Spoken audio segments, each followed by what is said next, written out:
because I'm so curious about you is you do so many things and you do them so well, and I've just been wondering how where you kind of got that curiosity to just dive into anything with as much depth as you do. Uh, I I think I'm not a dabbler. Mm. And by that I mean I tend to go like in a narrow focus, but I go deep. Yeah.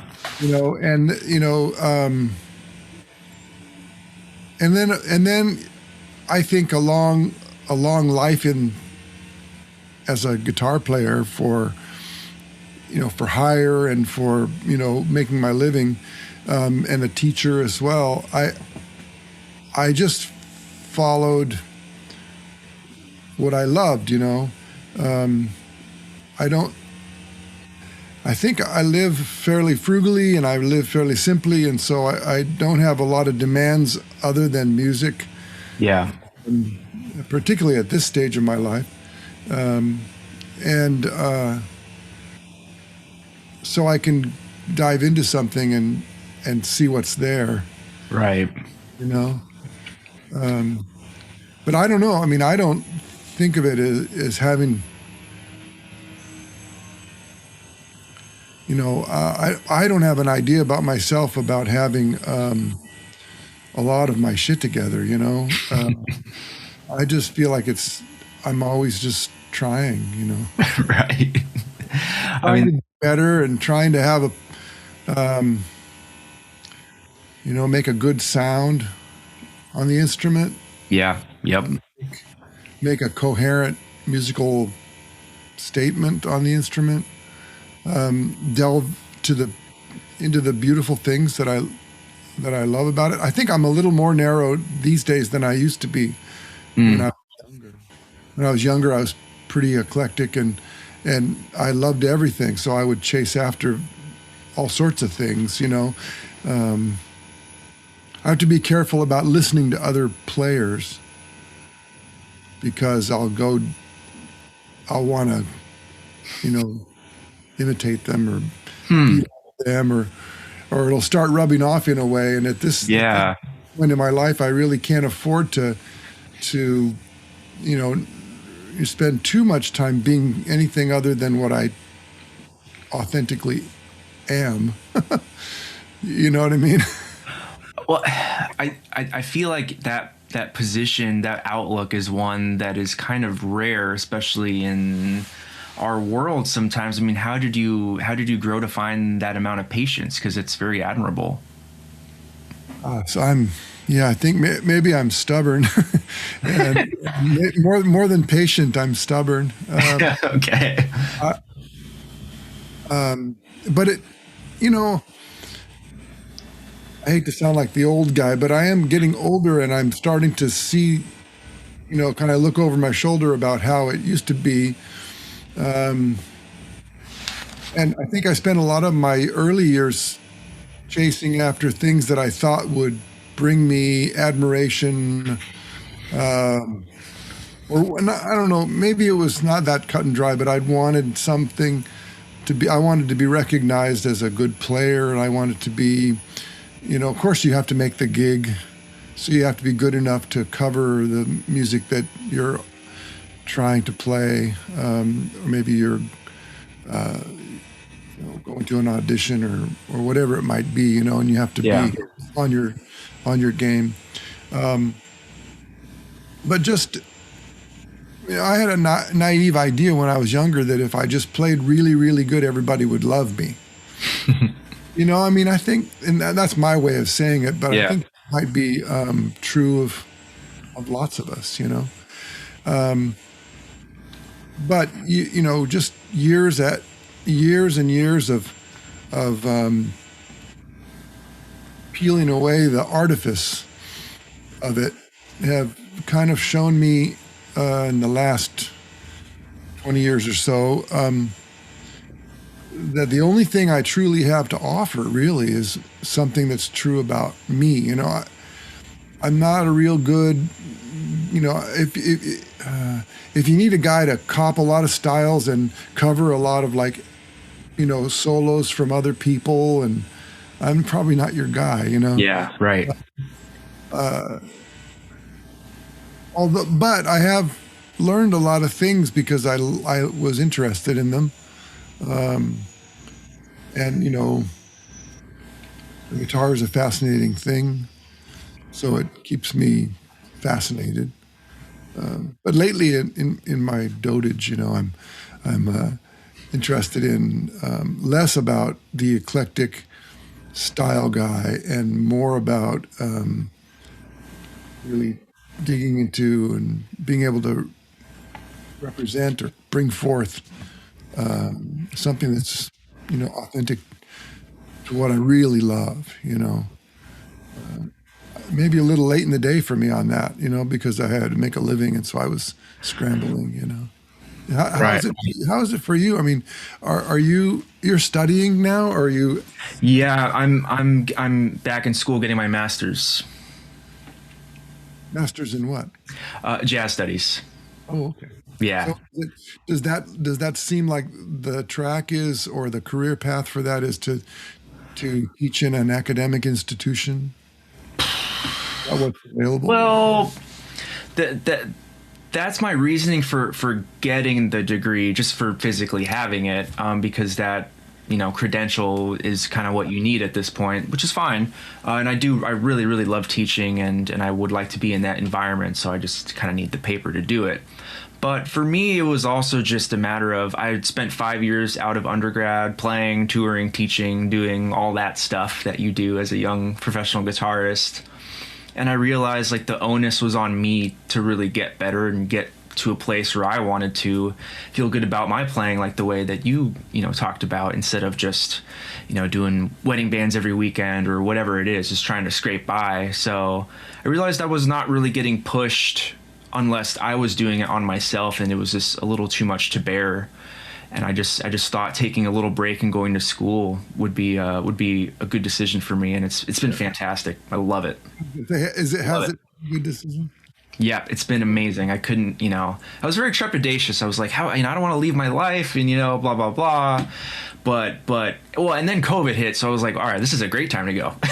Yeah. So you've been studying during COVID remotely or something? We're actually mostly in person because the program's pretty small, and we're taking plenty of precautions, and thankfully, I think the school's done enough research that they haven't found any cases that have been transmitted through the classroom. So we're pretty confident that we're doing it the right way. And where are you? I'm in Bowling Green State University. It's like by Toledo. Oh, okay. Yeah, I was in Columbus the past 10 years, so it's still around. All right. And were you in Denver last year? I was. Yeah, that's right. Oh, and I have a memory of sitting and listening to you play and really enjoying. It's one of these weekends where there's, you know, 25 or 30 really good players, I many of whom I know. love and know, and others who I might have known a little bit about, and it's, for me it's easy to get overwhelmed by that. But I remember sitting and finding a kind of quiet mindset in the lobby there of the place, and you were doing a set, and I found it quite beautiful. So I Oh, didn't wow. yes to talk to you at the time, but I wanted you to know that was nice for me. I really appreciate that. Thank you. That was actually my first, guitar. I don't. What do they call it? What do they call it? Well, guitar festival, but more of like the Art show, yeah. yeah guitar show. Yeah. That was my first time with that, and I had a blast. But I know that someone like you runs the gamut of them every year, right? You know, I'm not a real veteran. There aren't as many on the West Coast, and so I did a number of them up here in the Seattle area. I think I did three of them until COVID, and I did that one in Denver because I was friends with Peter. And Sure. Peter had done. I met him at a show up here, but no, I haven't. It was kind of a new thing for me. Okay. I didn't really know it was a thing. Where a guy could go and maybe get paid to Right. play other people's instruments for them. You know I'm a little bit of a late bloomer, I think. Well, to be honest with you, my nose has sort of been down. I do Yeah. my thing, I play my gigs, to the extent that I can, and I'm trying really hard to, find a way to play what I hear in my head. Yeah. Right. Right. And this so I didn't really realize that the guitar show was something that could be pursued until relatively recently. And the only reason I know is because somebody who has had a guitar show and they were having their first one up here sent me a note and said, "Hey, I heard you were a player and we need players and here's the deal and would you like to be involved?" And they were very kind to me. They let me have a workshop Wow. and hooked me up with different people. So yeah, I'm not I think there are friends of mine who do them quite regularly and frequently, but so like you, I'm a little new to the game. Hopefully we can see each other again in the future at one of those or just at any time. It really is cool because I crisscross all over the place, and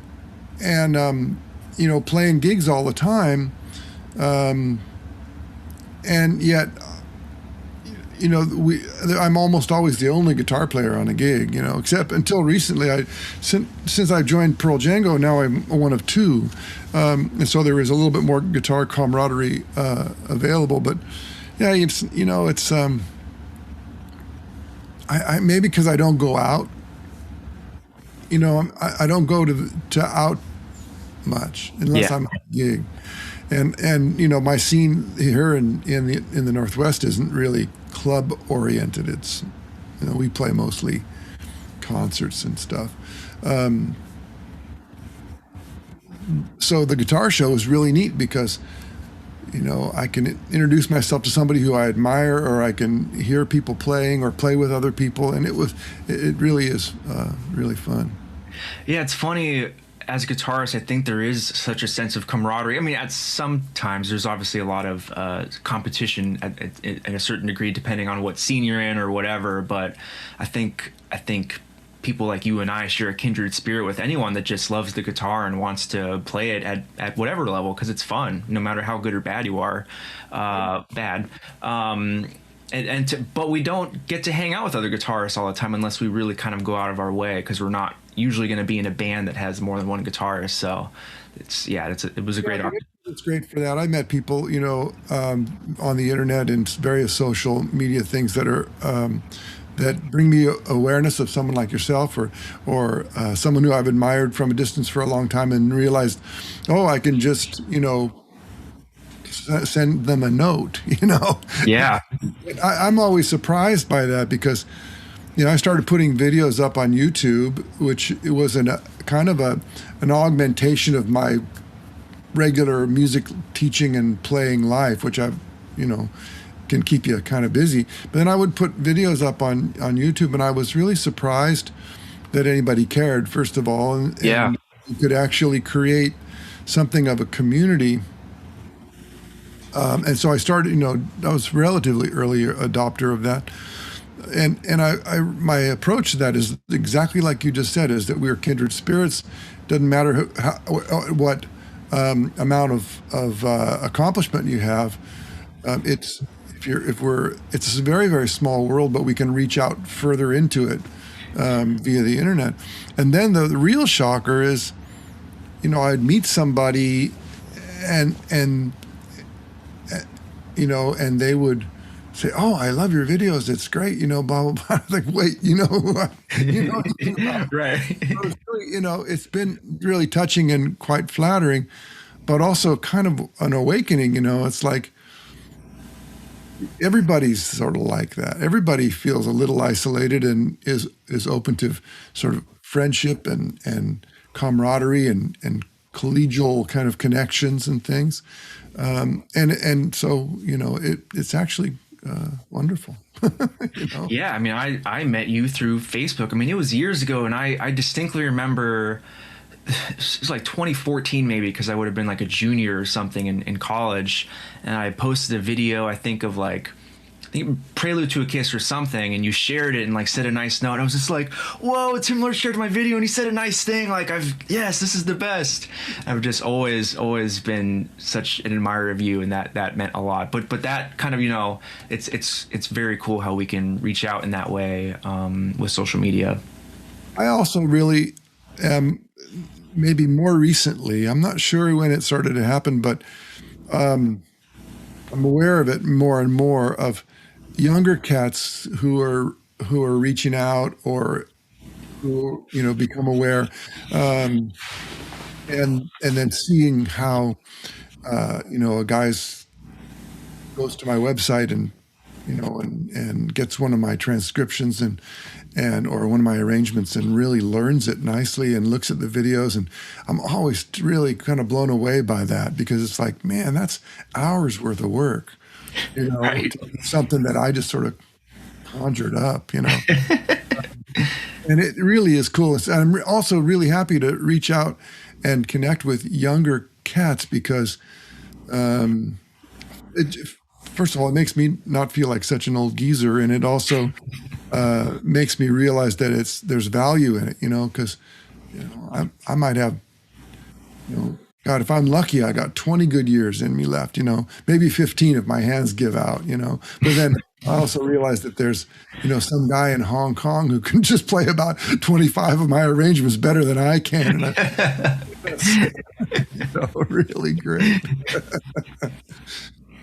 Well, one of the things that I think you know well is the relationship a mentor can have, and I know you had that in multiple guitar teachers, as well as maybe some on the band experience. So I kind of wonder how those experiences have influenced you into how you have become an educator and mentor for others. Wow. Well, I was fortunate to have, really kind mentors and teachers. I went down to Los Angeles. Even before I went to Los Angeles, I was living I grew up in Northern California. Okay. Sacramento. I guess that's that's the northern part of Central California. And I was really self-taught. There was a real vacuum for me. There wasn't a local guitar teacher really. There were, but they weren't into the thing that I was into. I suppose there were actually quite a couple of good ones, but I just didn't, and partly my personality. I was a real do-it-yourself kind of person. I was a horrible student. I really have never been a good student. Wow. I like learning, but I don't like regimentation. Sure. And I call it swimming in it. Right. I don't like the lane. I like floating around and diving down and play, but I don't like having to stay in a lane. But when I found out that Ted Green, who I really admired, was available.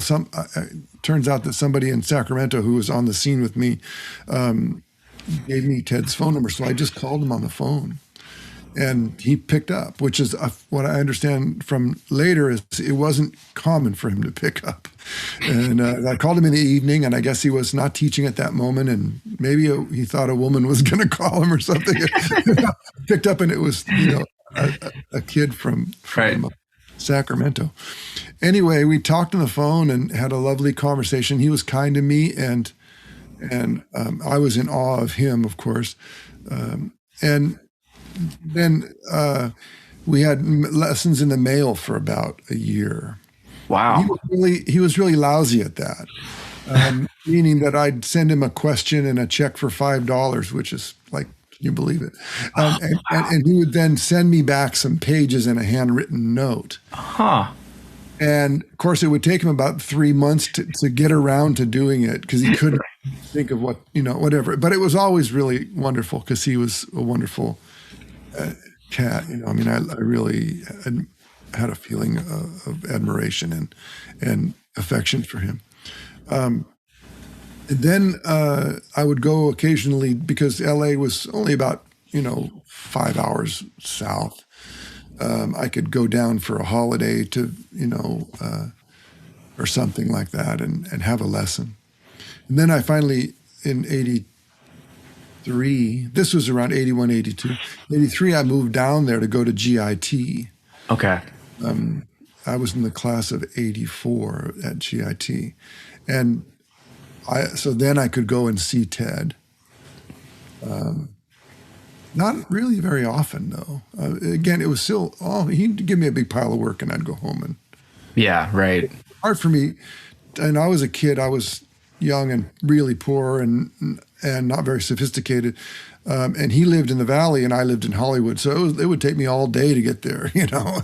But and then I'd show up, an hour and a half early, and I'd have to kill. You know what I mean? It was Right. it was hard. I did it because I was dedicated to doing it, but I didn't do it as like every week or every other week or even once a month. He would give me a pile of work, and I would go home and do it. And then when I got to GIT, I really, really fell in love with Joe Diorio and Ron Ashtay, and they were both, mentors to me, and became, friends and long after school and everything. But I was a really lousy student, so I hardly went to class when I was there, because I realized that I didn't want to spend. It was a 1-year program. I didn't want to spend, 3/4 of my 1 year doing review. Right. And so, Ronnie had open counseling 1 week, and then Joe would be there the next week, and then Ronnie would be there the next week. And so I just hung out with them. I think they didn't mind it. I did other things too. I Yeah. did performances, and but I was really, that was my thing. And Joe particularly was, I think we were more inclined to think along the same lines about, I don't know, for lack of a better word, spiritual subjects. The whole spiritual aspect of playing music Yep. was not unfamiliar to him, and he had spent some energy to delve into that. Ronnie was more meat and potatoes, and I loved him too in that, and that was kind of, Joe was really, really encouraging and helped me delve into my creative side. And Ronnie was more kind of practical and Yeah. would say, Timmy, what's your hurry, or whatever. So like if I was rushing or something. But so he, we played together, and I called him for some gigs that I got, and so we became sort of friends outside of school. And I really appreciated that too, because it gave me a boost. I met a few other guys, men who were influential, and I didn't study with them much, but they were influential. Like Jimmy Weibel was really, really kind to me, and I was studying with him, and I had just started studying privately with him, and was very excited. And his wife became ill, and he called me and said, "I'm gonna stop. I'm gonna take care of my wife." Oh, wow. And so then he did for many years, actually. And then by the time he came sort of back into the musical world, I was already long gone, but we would call each other on the phone. So this is a long way of saying who I got a chance to really be influenced by. And all of them in their own way influenced me as a teacher, because I'd always been teaching. I sometimes joke that, if I ever won the lottery, I would pay all my early students back. I really, didn't deserve to be paid. I was teaching, $12 for a half an hour lesson in a little room in a music store. Yeah. Little kids and stuff. But man, I would be like literally one page ahead of my students. But I'd always been teaching, and I always liked it. In fact, I kind of like teaching. I'd say I like teaching just as much as gigging. It's for different reasons. So I'm not a reluctant teacher. Ed helped me come to grips with that, because he also had similar sensitivities. Like I'm not a real kind of road warrior, sort of come on, bring it on kind of. I'm pretty sensitive, and I don't want to play a gig just to get in front of people. I'd rather avoid a gig that where I had to really try really extra hard to win people over, and that kind of thing. Yeah. So I'll always gig, but I also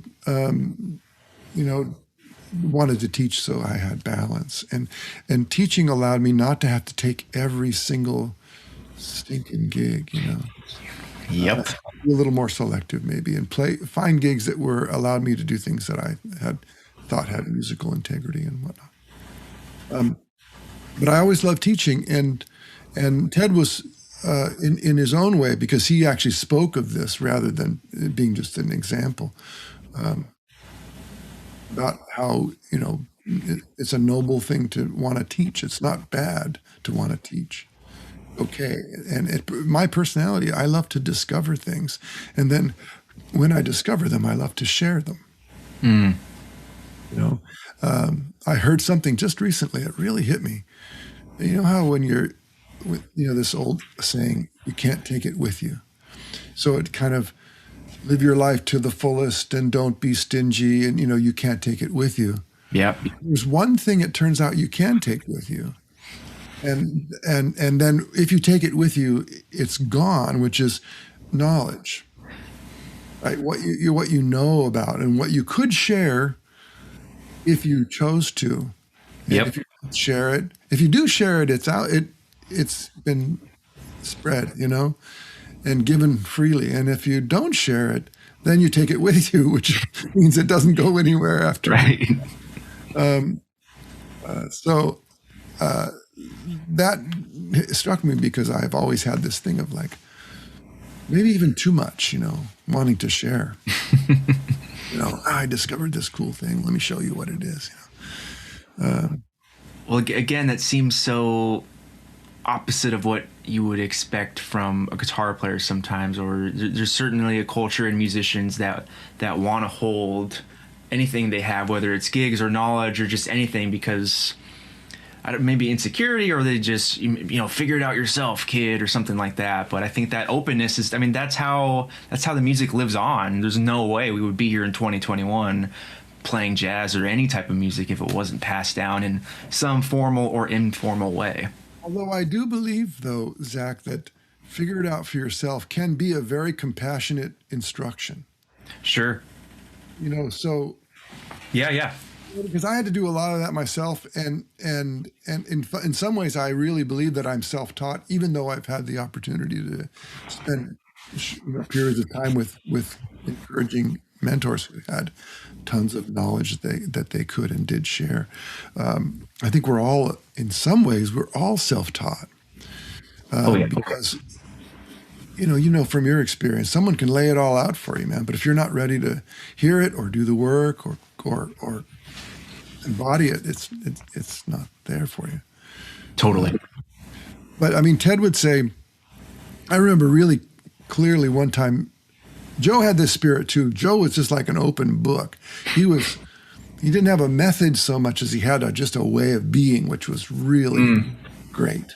Still that way. I still talk to him on the phone, and it's like that, And my son, I was just thinking about you. Of course, he says it to everybody, but Sure. he says it to you, and you think it's true for a second. But Ted would say, I'm going to show you this thing, whatever it was, and because I thought about holding this back, I thought about keeping this one for myself, but then I thought, no, I've got to let this one go too. Wow. Telling me about diatonic cycle of 6 with 5 of. And Okay. I love this so much, man. It's so beautiful. Diatonic cycle 6 plus 5 of.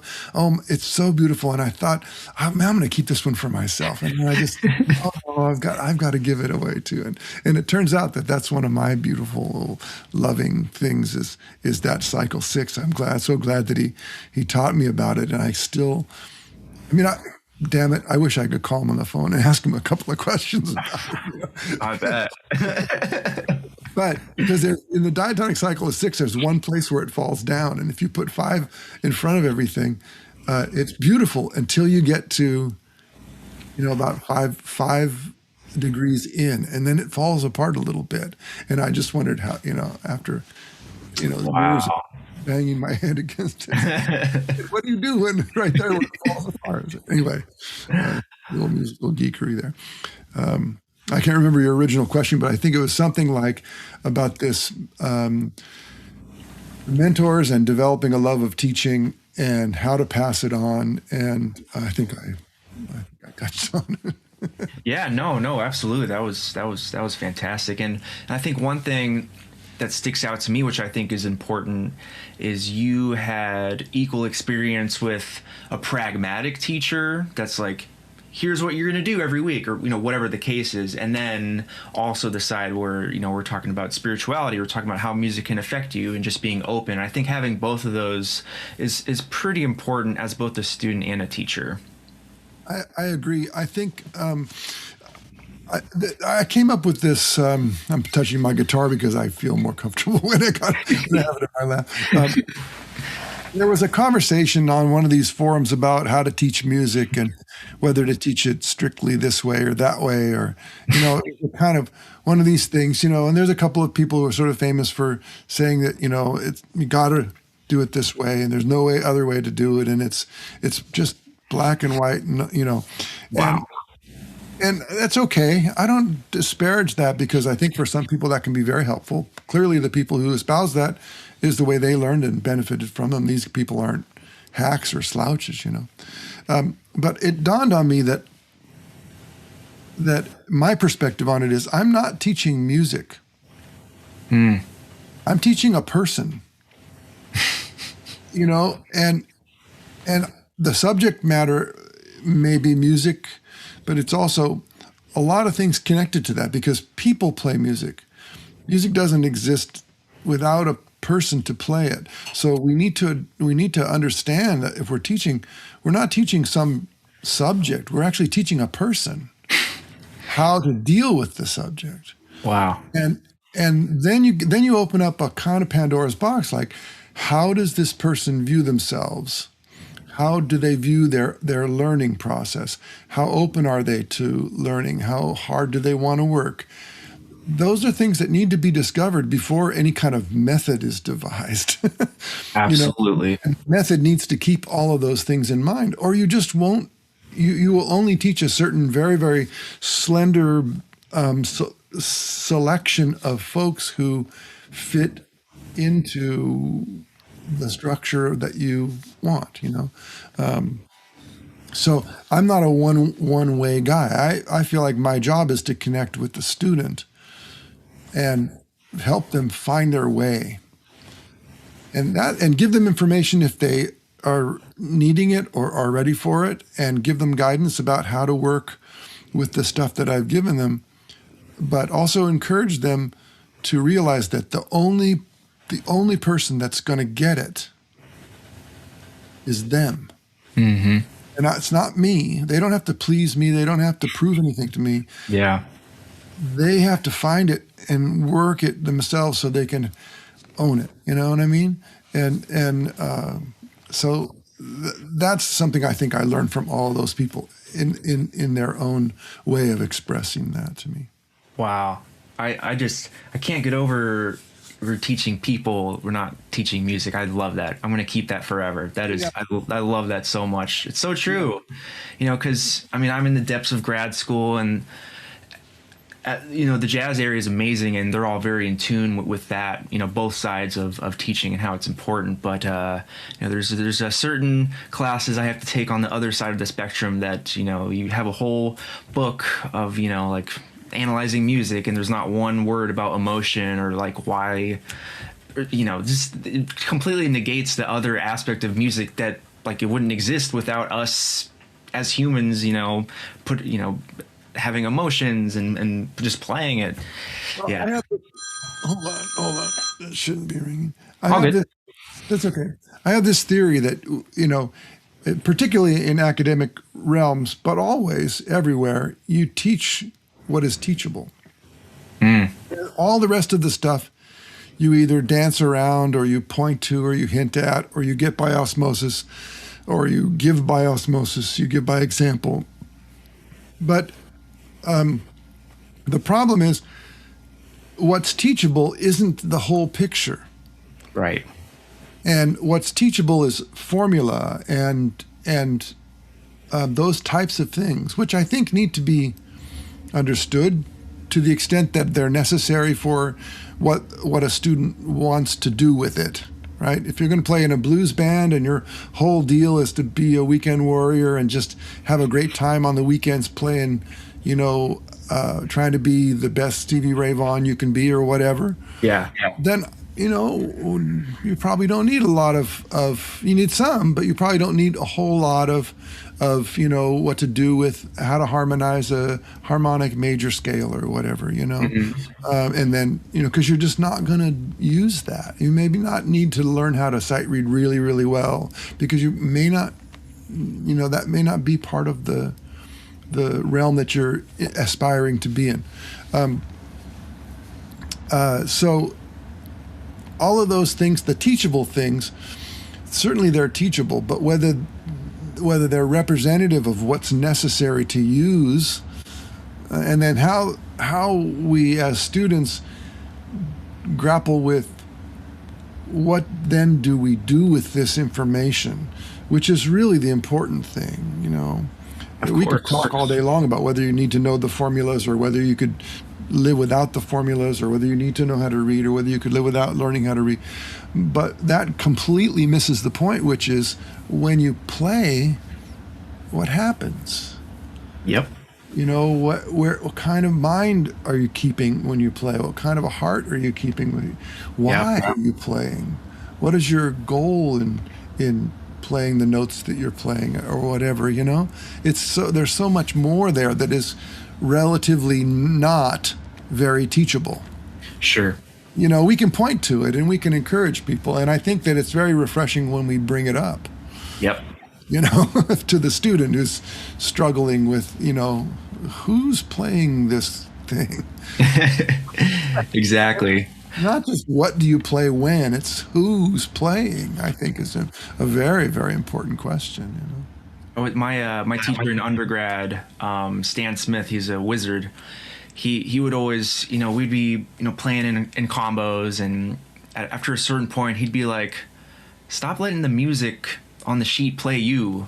You have to play the music. Like, stop worrying about that. It's so easy to get lost in the process and the granular elements, especially in school, no less."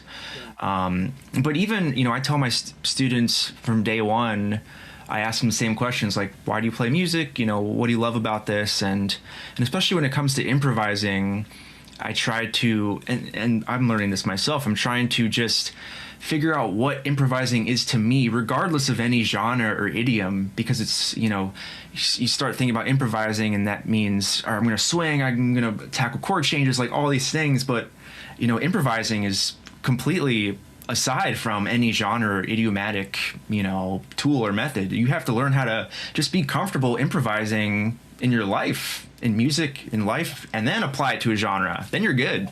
Yeah.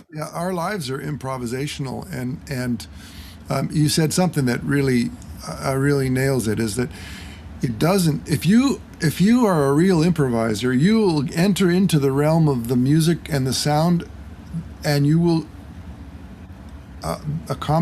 be accommodated. You'll connect, and so the idiomatic genre stuff really is only a barrier if you're attached to it.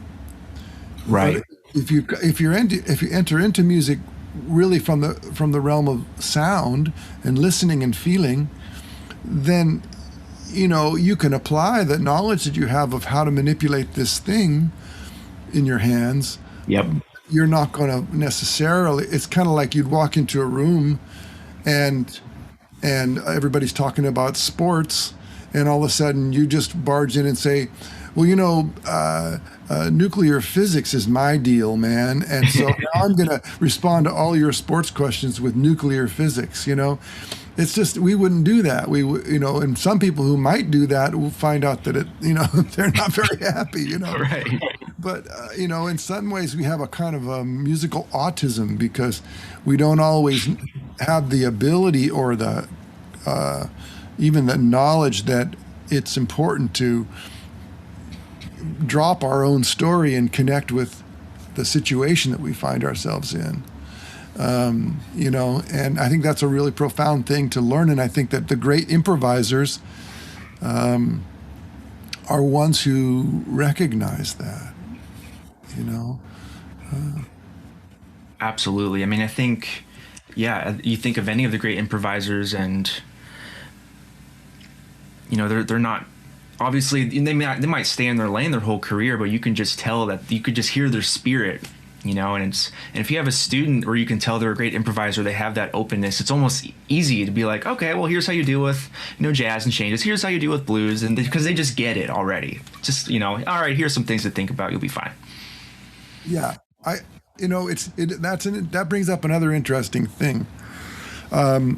Because as you recognize, and I was never this guy, but I got what I know how to do. I got from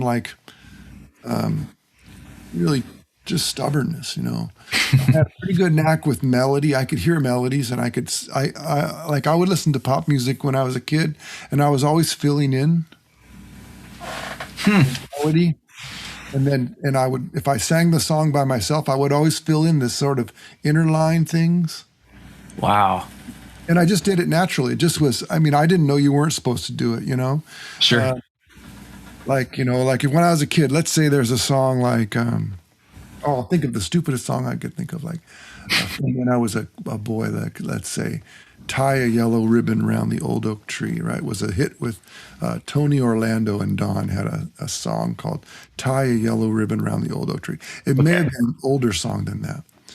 But it went ba ba ba ba ba ba da da, and I would go ba doo be boo doo ba ba da boo da boo dee da da boo ba ba boo doo boo be doo be dee ba doo ba. I've been doing that since I was 5 years old.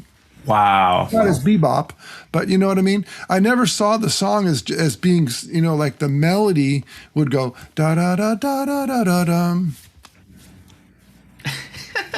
I didn't want to do that waiting. Right. Well, yeah, why wait? Right. So I would sing, ba da. Maybe I'd sing that da da da da da da da da ba da. Yeah.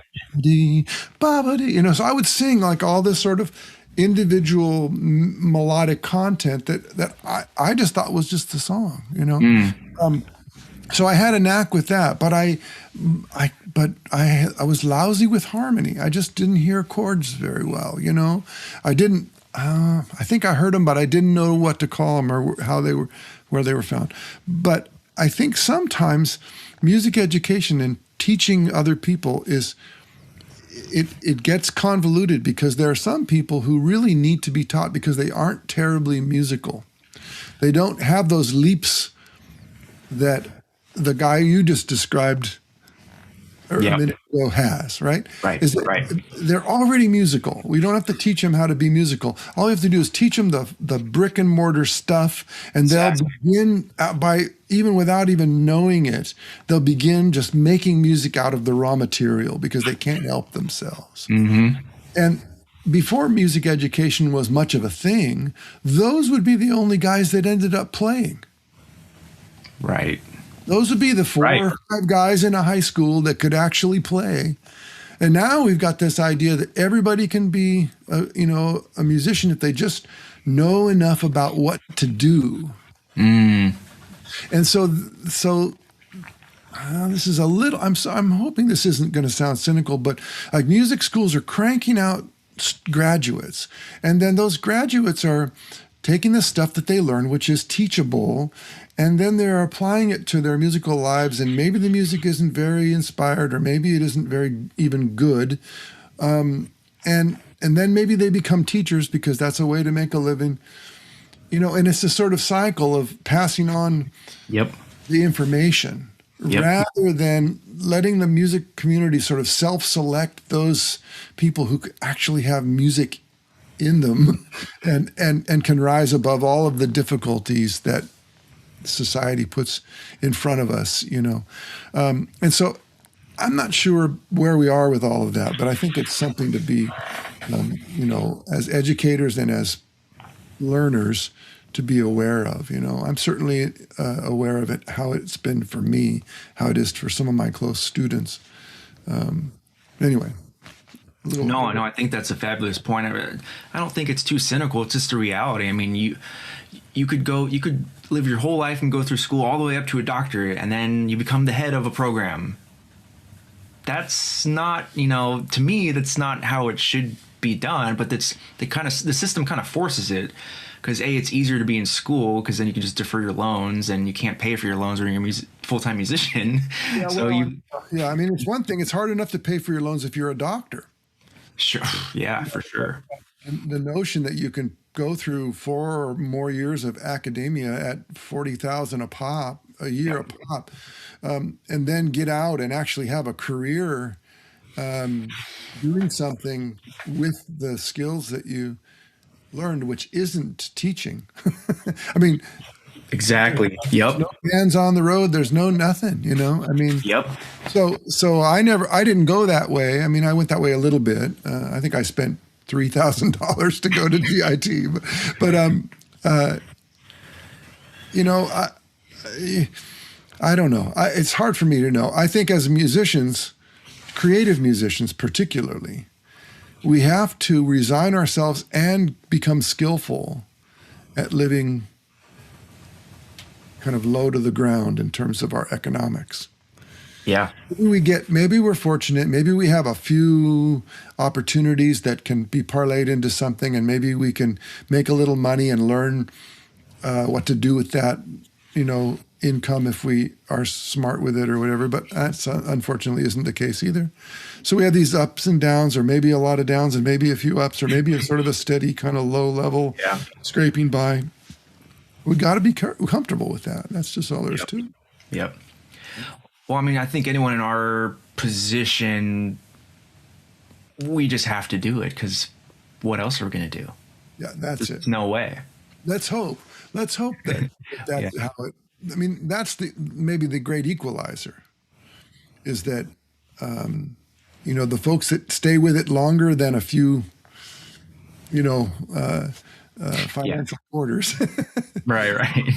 Are doing it because they really have to. There's no choice, And those people, just by force of having to do it, sticking with it, come hell or high water, wanting it, needing it, that maybe will allow for the cats who aren't really that dedicated to it and maybe aren't that musically inclined to find something a little bit more practical to do.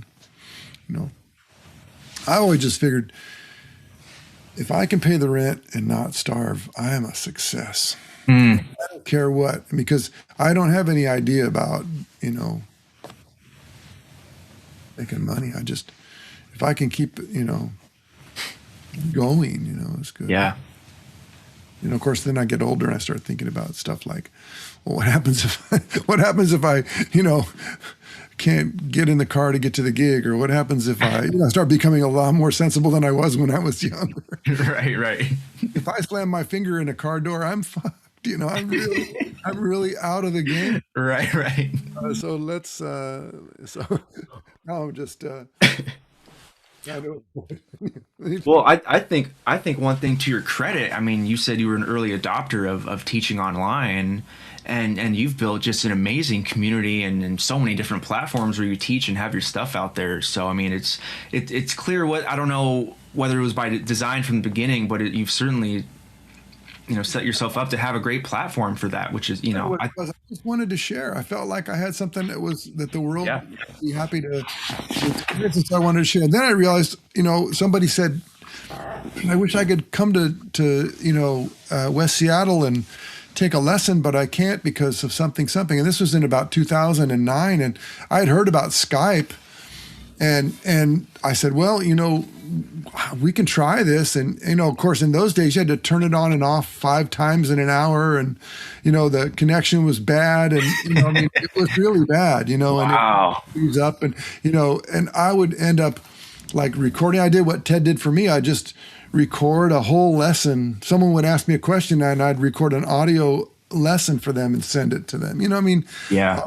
and then all of a sudden everything started coming together. There was Skype and there was YouTube and there was PayPal. And so suddenly I could do what I'm doing now, sit in front of my computer and see guys from all over the place, all over the world.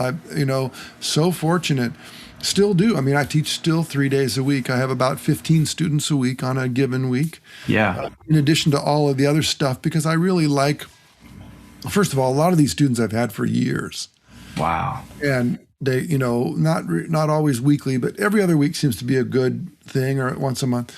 And I'm really watching some cats, really learn how to play. And I think I'm devoted to them. I want to stay with them until they're ready to, move on. But, and I'm a little slow on the uptake on some, like there's like some cats who are really doing the YouTube / online thing with like Jens Larson is a guy I know of. Oh, yeah. This is a lot of material and he looks good. And I'd seen him grow from a guy, with a sort of folksy demeanor who would just talk about stuff he was into to having, graphics and not really, he's kind of removed himself in his latest videos. He's kind of not even seen just in the music or whatever. And so all this stuff, there's the guys who graduate from music school and immediately become teachers on the internet. And they have a lot of skills that I never really had, but they can make product that has a lot of clickbait sort of, qualities to it. And they don't really even care, I don't think, if they really teach much, but they're using it as a way to generate income. And, there's on the one end, I'm sure that there's people along the continuum of who are, aware of needing to make a living and also wanting to be a good and honorable person and teaching things that they believe to be true. But it is quite a busy field, especially since the pandemic, because, everybody's got no other choice but to do that. And so I feel fortunate to have been sort of one of the older cats on the internet scene so that there's some credibility there. I'm not just some guy who's decided a year ago to jump in. Yeah, exactly. And I really believe that in order to teach, we have to really want to teach, and we have to know how to teach, or we have to have some skills in that area. And just, saying you're a teacher isn't really, very helpful. But I also noticed that a lot of my students, I spend a fair amount of time debunking and clarifying and teaching correctly stuff they heard about on the internet. And they heard about it and they got confused. Or they hear two people fighting about two different things and they get confused because they don't know how to align themselves with what, I mean, if you're a little kid and you hear your parents fighting about whether it's okay to go outside and play in the rain or not, you're going to be confused about it because one of them who you love is saying, yeah, it's okay to go outside and play in the rain. And another one who you love is saying, no, you cannot go outside and play in the rain. It'll harm you irreparably, Yeah. It's like the kid's going to be confused by that until they can, either, figure it out for themselves or, one person or the other person acquiesces and the argument is over. But so a lot of my energy teaching would start out with either disavowing somebody of something that they've learned on the internet, or helping to clarify it. And it's remarkable. It's astounding how much, really sort of crazy talk there is. I know. On YouTube about music and how to play it and all. And by a lot of people who are very well-meaning, but maybe are just sort of confused themselves. I don't know. Yeah. Well, I mean, I think just like, any part of society, it has to get polarized on the internet for people to find it or like keep their attention, right? There has to be some strong, intense position, regardless of whether it's based in fact, because that's how you get people to stay on your video. Yeah, I know. We hear about that also in politics. You know, we hear. Exactly. I'm going to go into politics now, but I'm going to make one Yep. observation that sort of aligns with the internet: is that there is no centrist in politics anymore. It's a gone thing. Yep. And you have to align yourself with one extreme or the other because of the polarization principle, you know. I made a video the other day that has gotten really, actually quite surprisingly, a lot of views and a lot of response, which I'm very happy about, and I'm not sure what to attribute it to. But I made a video called The Last Word on Modes and Scales. And maybe the title, I was playing around with this idea, right, that I was going to somehow settle it all for everybody. But mostly what I did was I said, well, you know, you might need, if you need to learn modes and scales, then do. If you don't need to learn them, then don't. But regardless, you need to make music. But regardless whether you learned them academically, the formula is not music. If you have learned all of this theory about scales and modes and whatnot, please take the next step to make music with it that you actually believe in and hear and feel. And if you haven't learned them, then you got to deal with that also. Sure. But you just deal with it in a different way. Maybe you have to do more listening and more searching and more trial and error. I don't know, but it doesn't matter whether you're in the no, I don't need to learn any of that stuff, or yes, you must learn all of that stuff. It doesn't matter which side or where along the continuum you are. Right. Ultimately, you have to learn how to make music. A formula isn't the music, but the lack of a formula isn't music either. We all have experienced the guy who has a mighty holy idea about how intuitive he is, about how well he can play just by ear, and see where that can fall down very quickly as well.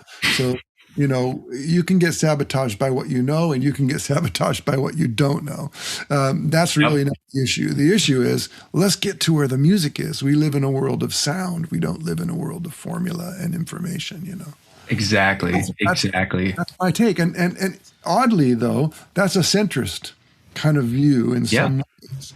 Because, you know, and it's also sort of funny when I read the comments on a video like that, who aligns themselves with one view or the other, neither of which I. Right. Exactly. It's all really funny. But I feel like there's room for that. And maybe there's a time, we're in an era where it might be helpful and necessary to have a conversation that doesn't start with, you know, a polarizing perspective. You know? I absolutely agree. Yeah. Right. Because, you know, you get told, well, there's all these different scales and you have to play, you know, for this chord, you're going to play maybe this scale or whatever. And like, I think of, I've been noticing with my students lately that I'm trying to switch. I lost you. Oh, you lost me? Oh. Am I back? I lost you for about a minute. You're back now. Yeah. Okay, awesome. I was just saying that I'm trying to flip that switch with my students because it's, again, like you mentioned earlier, that the things that are taught are easily teachable. So it's easy to teach. Well, you're going to play a Dorian scale for a D minor 7 and, you know, whatever. That's easy to teach. But I'm trying to find ways to flip that switch where it's like, why are we thinking about 7 notes for one chord when we can think about 3 or 4 notes, which are the chord tones, which are going to be, there's a hierarchy that makes more sense than just a whole scale. We don't have to get into the nitty gritty, but I like thinking about how to flip that switch, you know? I'm happy to hear you say that because, first of all, I'm really wary of the phrase start on. Now, if you think about that, as soon as I hear somebody say start on, I think, okay, they drank the Kool-Aid. That is hilarious. Right. So that we have to dispose of, right? And my way of doing it is I teach about all of this stuff via harmony rather than scales. And of course, you can't ignore the scale. Right. But I look at it as, for instance, a scale is a parent of a development of harmony, and then rather than saying the obvious next thing is, well, when you have the harmony that's created by the scale, you use the scale to explore melodic possibilities.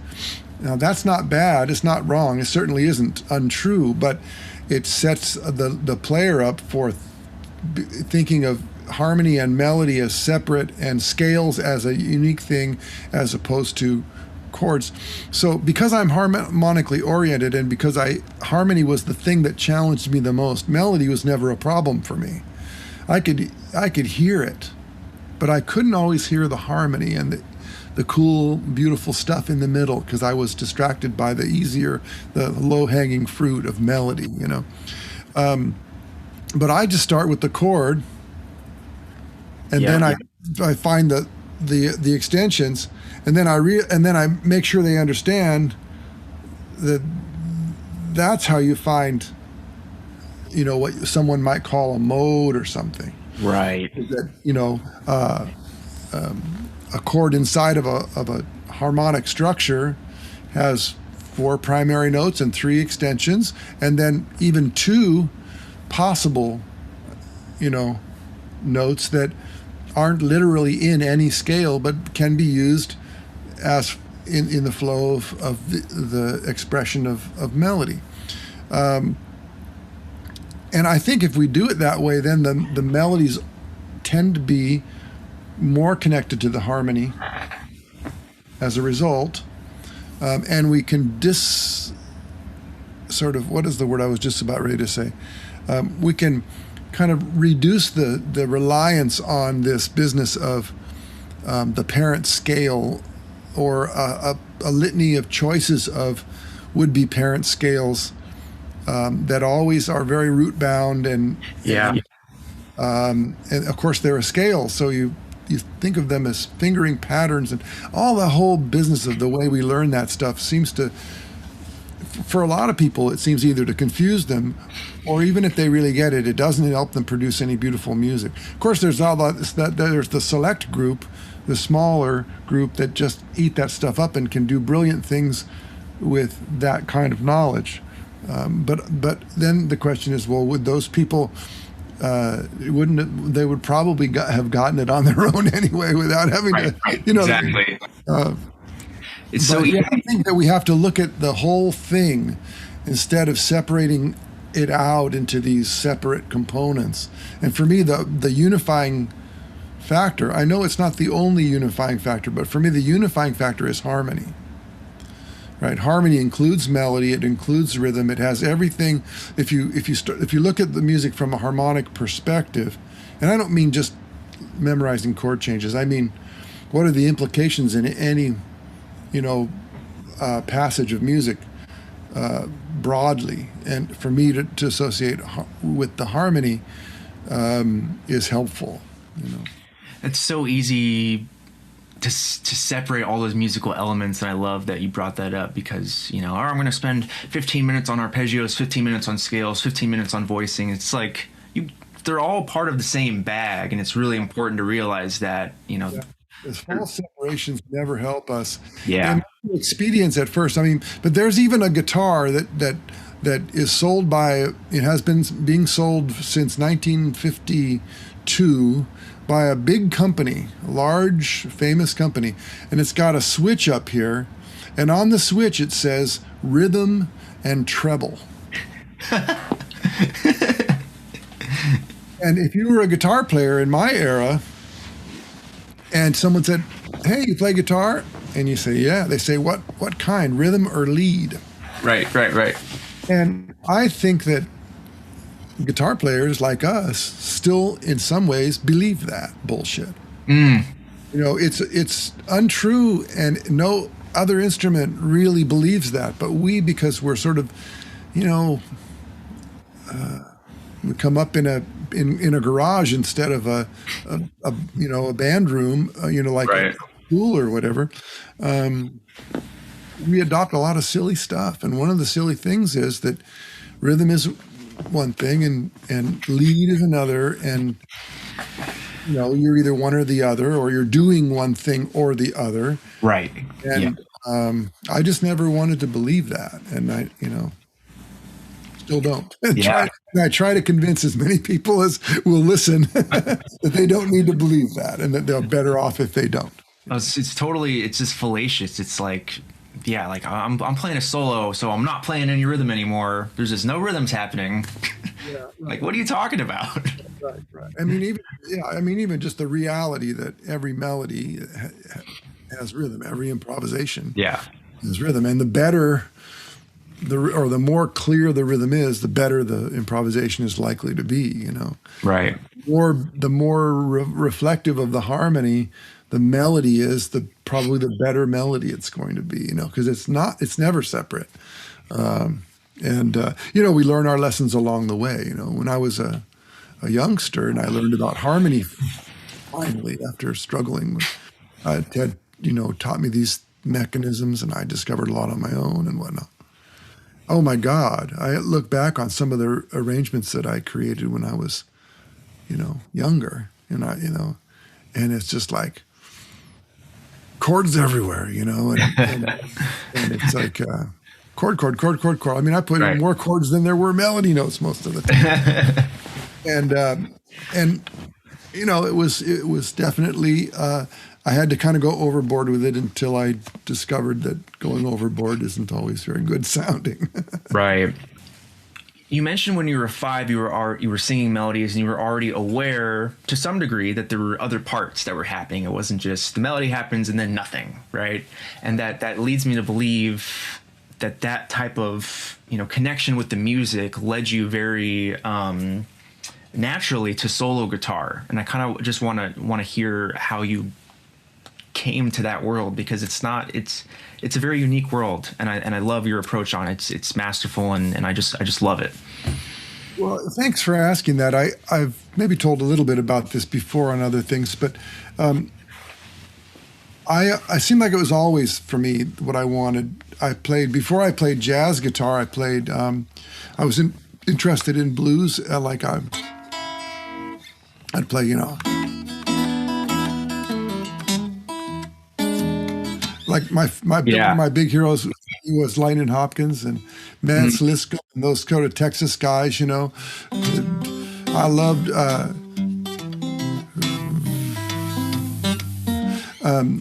Kicking Mule records and Stefan Grossman and that whole finger picking ragtime blues. A guy playing guitar and singing. I must have frightened my parents because here was their 12-year-old son, listening to records of, old drunken black men in his room hour after hour and trying to, and then one thing leads to another, and I start, my personality is also, I'm a bit of a loner. I'm not as social as some might be. To be able to play, a self-contained thing was helpful. I tell this sort of funny story. My father, who's non-musical, I mean, literally non-musical, didn't listen to music, didn't really seem to care about music, didn't know any songs, One day I was banging away, on my first guitar, and he said, "Timmy, why don't you play something that I can recognize and play it all the way through?" In some ways, that's the best, most kind of coherent advice I've ever gotten. Wow. At a moment when I was really ready to hear it. I mean, I don't think he understood anything other than that I was annoying him. But, it hit me, and I've reflected on it over the years. But when I was in high school, we were lucky enough to have in 1974 or whenever it was, 75, 74, you could go and have a guitar class during school, and you could be in the band in school. There was a band director and So I was taking guitar lessons in a group class, with Mr. Alfrey, and afternoon, and then I would also audition maybe in my sophomore year for the big band, the jazz band. Yeah. And I distinctly remember asking Mr. Alfrey a question. So the job, as you know, in a big band for the guitar player was to go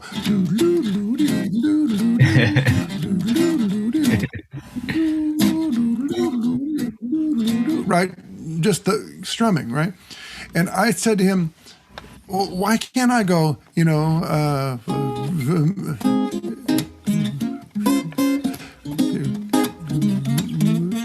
like the horn players? Why can't I play that? I want to play that, and he said, oh, you can't do that. It's like, no, it's not possible. I mean, I didn't play that example for him. I said, I want to play like the horn section plays, and I want to play the melody and the rhythm and the chords and everything together.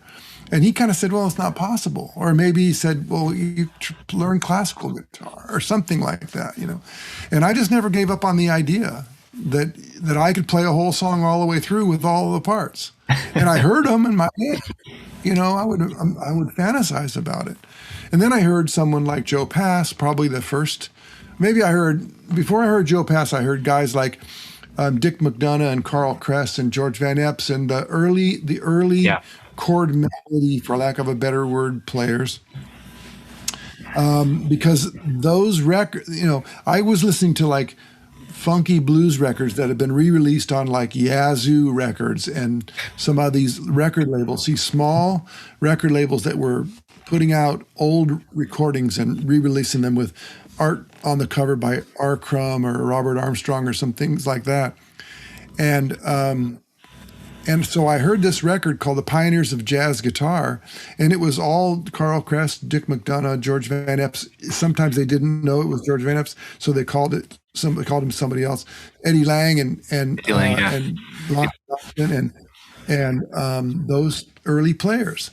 And so I dug that, and so that's sort of the first solo guitar things, or some duet guitars where there was a guy playing chord style and a guy playing chord melody style, But I've always wanted to do it. And even when I was making a living in bands, which I did for years, because that's, I would always do solo gigs, and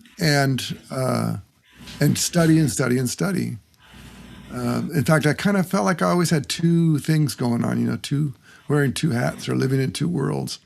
But over time, I was able to harmonize those things, and even recently, I was playing in a couple of different groups, and being busy and being on stages, and the music was loud, and there was drummers, and it was like, music I didn't mind. I played in an Elvis thing, which I loved Elvis music.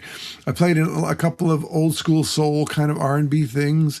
I was playing in a couple of blues bands. I played with a harmonica player named Lee Oscar, who was he was in the band War, which is sort of one of the original sort of jam bands. So that was something I was doing. And I loved all of that. But at a certain point, I decided I'm going to stop playing loud music with drummers, being a sideman. And it's funny because I quit almost everything except two groups that I was in that only played, occasionally Saturday nights or whatever. And the reason I gave was I want to get out of the casinos. The casinos are a death trap. I don't love them. It's such a negative environment. And then about 2 days later, I get a call. Mr. Lerch, we'd like you to come and play in our fine dining restaurant in the casino, 4 nights a week, 4 hours a night of solo guitar in a fine dining restaurant. Wow. Good money. And still keeping I would do Wednesday, Thursday, Friday, and Sunday, because I had a gig on Saturdays. And 4 nights, like 6 to 10 every night. And finally I was like, I couldn't get out of the casino, but I got closer to what I thought I did well, and it Yeah. was quiet, relatively quiet in the room, and I could play, and they mostly left me alone, and 4 hours a night of playing almost every night. Wow. That kind of coalesced something for me because I'd always been loved solo guitar and played it. I think in a way that was interesting, and I would develop my own style. But to have a steady like that, I mean, it just by the time I was ready to have a steady, when I was good enough to get a steady, there weren't any more. So to get a steady like that was very nice and helped me a lot. And that was only, I don't know, what was it? 6 or so years ago. Wow. Prior to that, it was always just scrambling around, scrambling with doing whatever I could do. Sometimes I got nice gigs and made money, and other times I just have to scramble. And I mean, I remember going down to a bookstore and asking the manager, "Hey, can I just set up and play in this little coffee shop area?" "Sure, yeah. No Wow. money, just go and play," because I needed to get out and play. Yeah. It's interesting in the solo guitar world because I think that, well, I know like my teacher was really adamant about it, and that's where I kind of got my love and affection for it. But it was sort of still to him like every professional guitarist should know how to do that. But now what I'm seeing, it's like I don't see hardly any opportunities or that many reasons for professional guitarists nowadays that really focus on it. So I think it's kind of left by the wayside sometimes. Particularly in the pandemic, everybody's a solo guitarist. Right. And, I mean, I hear it over and over and over, but again, that may also pass. Hopefully it helps people to develop the ability, but that also may pass because people don't really love it. They love playing solo guitar because it's the only thing they can do. But I mean, I'm on Instagram, which is something I only have adopted recently. And of course, a lot of people who are following me are guitar players. So I have a lot of guitar players, on the feed, they call it. I think I'm dating myself here. No, you're right. That's right. I call all the things. Anyway, I see all kinds of people doing some pretty incredible stuff, actually. And I see people doing my stuff, and I see people, playing and going, and which is something I didn't invent, but I think I might be responsible for terrorizing the world with it. But I certainly didn't come up with it, but I certainly am maybe one of the people that's can be blamed for the dissemination of it as a thing. But anyway, it's very interesting, and almost everybody's playing by themselves. Whether they're going or they're playing, some sort of neo soul thing, or neo soul. That's a whole other thing. Oh, don't get me started, Anyway, man. I know. I won't, because the last thing I want to do is knock anybody for what they love, and clearly a lot of people love doing that, doing all those hammer-ons on minor seventh chords, and it's great. But I'd rather hear that than something else that isn't as interesting. So Sure. but solo guitar for me, and polyphonic music in general, and counterpoint and voice leading and all of those things really, really move me. And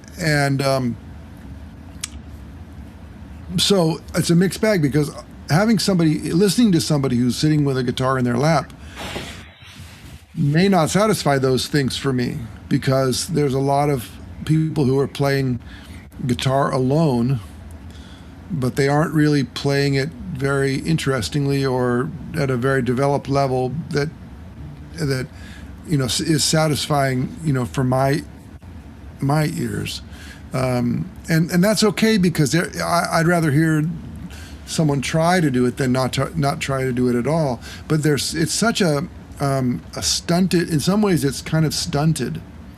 The growth of it is nowhere near the development that the lines that everybody plays, right? Yep. trio style, or the kind of ability to play a pianistic approach where you're playing good melodies, solid improvised melodies, and then being able to grab harmonic information underneath it, integrated with it, and all of that kind of thing. That's not so highly developed, and solo guitar maybe even less so. In terms of what would be considered just high musical standards.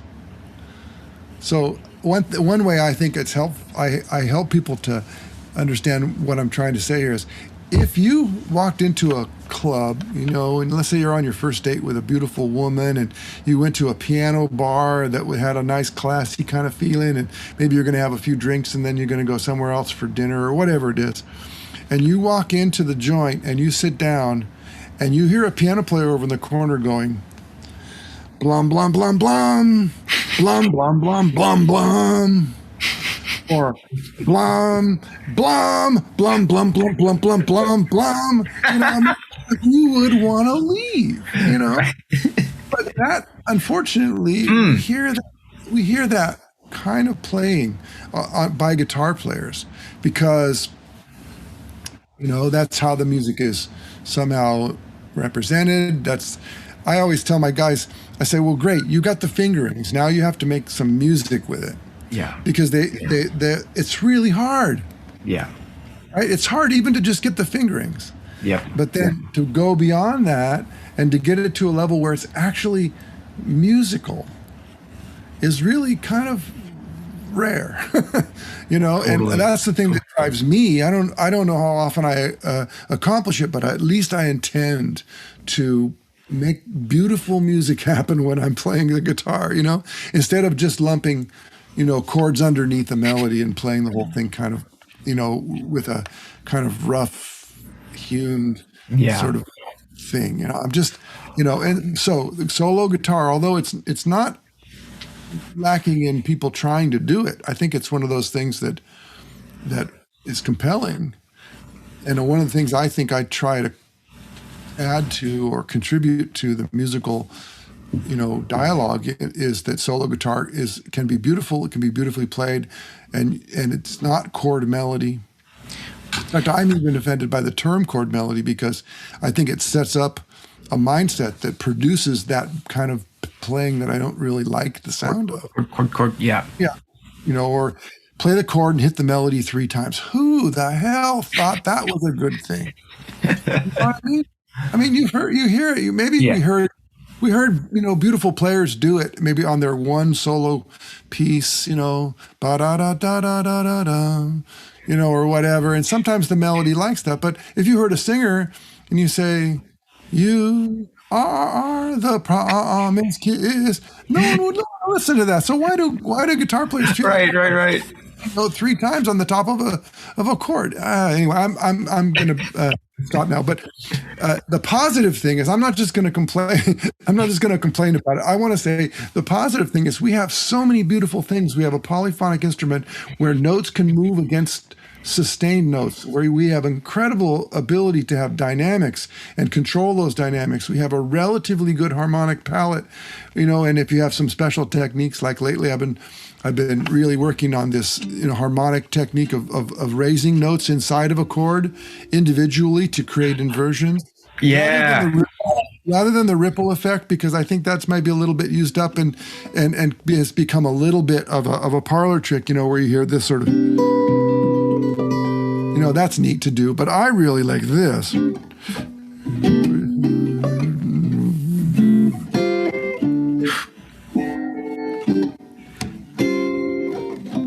That to me sounds exciting, because usually you'd have to go like that to do that. Right.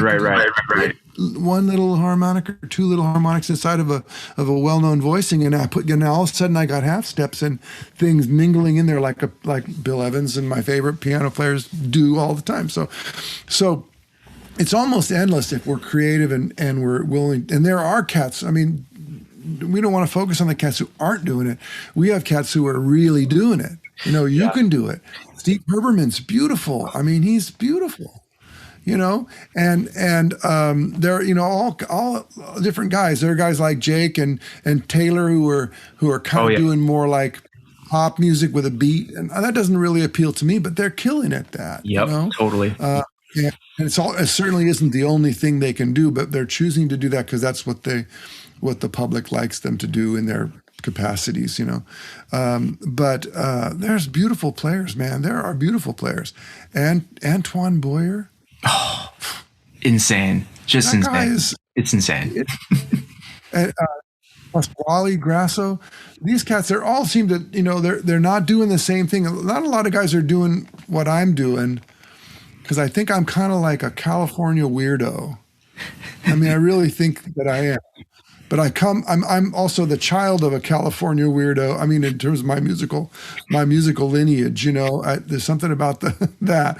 But I just love the telly and the beautiful chimey sounds and the sort of organish feeling and low tuned and all that kind of stuff. And not a lot of guys are exploring that. But in the conventional jazz guitar realm, there's some beautiful, beautiful players. I wish I could just say all their names just to have their names be said. Beautiful players. And so that means that,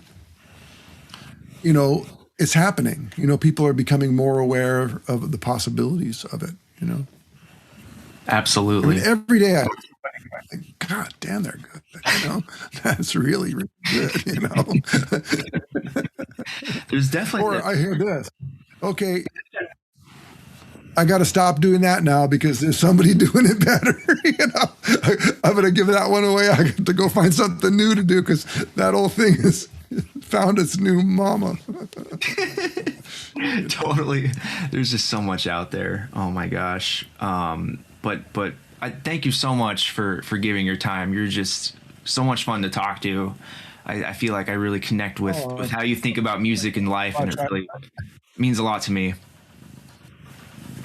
Well, good luck, Zach. And what I'd love to do is, now that we've actually had a face-to-face conversation, I want to say to you, let's be friends online and touch base with each other and encourage each other and not only just help like this, because I want you to have good success with your podcast and that's wonderful if you do, but one-to-one as two folks who just realized that we have a lot in common and we love music and we care about it, we should help each other all the time. Absolutely. Thank you. As much as. Yeah, that really means a lot. I would absolutely love that. And I'd love to talk more about common myths and misinformation. I think it's equally hilarious but also important to talk about. And I'm curious about other things that you find, because it's very very interesting. Yeah, maybe something together where we talk about that. It could be separate. Maybe we'll do a YouTube show or something. Seriously, I mean, it's clearly needed. Well, here's the thing. I'll just leave you with this. My hope is that these kind of myths and misinformations can be dealt with and talked about without being mean or without being, assholes about it. Because there's the other side of it, is that, somebody really well-meaning can disseminate false or incorrect or inaccurate information, but their heart is in the right place. They're just not hip to the real shit, But then there's the other side of it, which is someone who's very, very knowledgeable makes everybody else feel like shit because, how could you be so stupid as to not know that? So for me, it's really about, let's make everybody feel better about it, not anybody feel lousy about it, and that's a matter of caring for each other and also presenting your ideas in a way that isn't just, blasting, people. So anyway, that's my idea about that. I love that. I think that's what the world needs, especially on the internet these days. So. Right. All right, Zach. Well, thank you very much for inviting me on your podcast. And I really wish you the best of luck with it. And you have a bunch of people listening and supporting you and your studies. I wish you the best of luck with your studies. And then when all this craziness is over, when I'm near Columbus, I'll come and see you. All right, man. Thank you so much. Take care, Tim. All right. Take care. Bye. There you have